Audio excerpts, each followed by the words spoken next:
అంబేద్కర్ ఆలోచన విధానాన్ని ముందుకు తీసుకు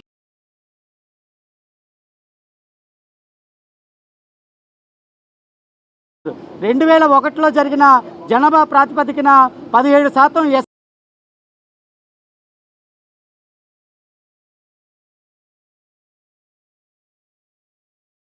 వర్గీకరణ అంశాన్ని తీసుకురావడం చాలా బాధాకరమైన విషయం. ఎందుకంటే మేము ఒకటే ముందుగా మీడియా మిత్రులందరికీ జై భీమ్ తెలియజేస్తున్నాను. ఎస్సీ ఎస్టీ రిజర్వేషన్ వర్గీకరణ వ్యతిరేక పోరాట సమితి తరఫున మేము మాట్లాడడం జరుగుతుంది. మొన్న ఆగస్టు 1వ తారీఖున ఎస్సీ ఎస్టీ వాళ్ళని ఉపవర్గీకరణ చేయవచ్చు అని పేర్కొన్నటువంటి సుప్రీంకోర్టు తీర్పుని మేము సుప్రీంకోర్టు తీర్పుగా భావించడం లేదు, నరేంద్ర మోడీ తీర్పుగా మేము భావిస్తున్నాం.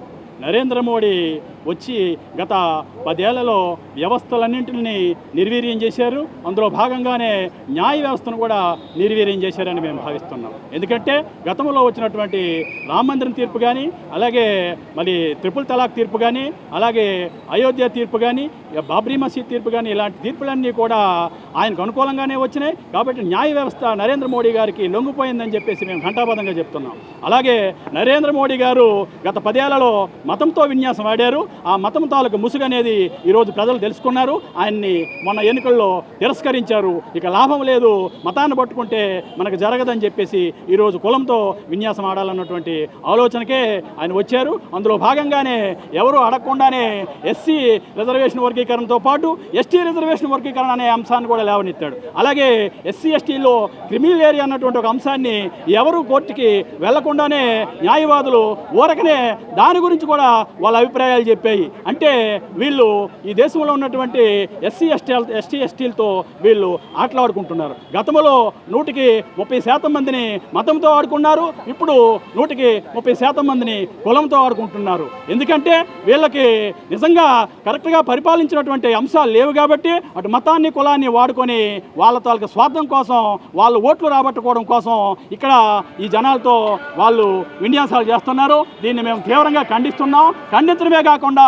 ఇక్కడ పక్కన బంగ్లాదేశ్లో ప్రధానమంత్రికి ఏకైతే పట్టిందో సివిల్ వార్ వచ్చి వాళ్ళు ప్రధానమంత్రిని దేశాన్ని నుంచి ఎలాగైతే బహిష్కరించారో ఈ దేశంలో కూడా సివిల్ వార్ అనేది రావాల్సిన అవసరం ఉంది. ప్రధానమంత్రిని ఈ దేశాన్ని నుంచి వెంటబెట్టాల్సినటువంటి అవసరం ఉందని చెప్పేసి మేము భావిస్తున్నాం.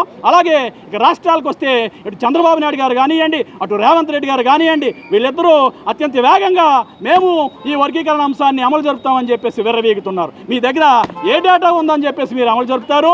అలాగే 1931లో కులాల వారీగా జనగణన జరిగి నేటి వరకు కులాల వారీగా జనగణన జరగలేదు. అయినప్పటికీ కూడా మీరు వర్గీకరణ చేస్తామని చెప్పేసి మీరు అడుగుతున్నారు. సుప్రీంకోర్టే చెప్పింది అక్కడ క్వాంటిఫైబుల్, డిమాన్స్ట్రబుల్, ఎంపిరికల్ డేటా ఉంటే మాత్రమే చేయండి అని చెప్తే మీ దగ్గర ఏ డేటా లేకుండా మీరు మేము వర్గీకరణ చేస్తామని ముందుకు వస్తున్నారు. పైగా రాష్ట్రం 2 ముక్కలయ్యింది. ఏ రాష్ట్రంలో ఏ జనాభా ఎంత ఉంది, ఏ రాష్ట్రంలో ఏ కులానికి సంబంధించినటువంటి జనాభా ఎంత ఉంది, ఈ వివరాలు ఏమీ లేకుండా మీకు అంత అత్యుత్సాహం ఎందుకో? మీరే కనుక ఈ పందాన్ని అవలంబిస్తే మీకు రాజకీయ సన్యాసం తప్పదని చెప్పేసి ఈ రాష్ట్రాల్లో ఉన్నటువంటి ఎస్సీ ఎస్టీ సామాజిక వర్గం మీ అంతు చూస్తారని చెప్పేసి మీకు కనువిప్పు జరిపిస్తామని చెప్పేసి మీరు జాగ్రత్తగా ఆలోచించి తగు నిర్ణయం తీసుకోవాలని చెప్పేసి మేము తెలియజేస్తున్నాం. అందులో భాగంగానే ఈరోజు ఇక్కడ విజయనగరం జిల్లా కలెక్టరేట్ ముట్టడి చేపట్టడం జరిగింది. అందులో భాగంగానే కలెక్టర్ గారిని కలిసి మా తాలూకా గ్రీవెన్స్ని ఆయనకి మేము సమర్పించడం జరిగింది. Thank you.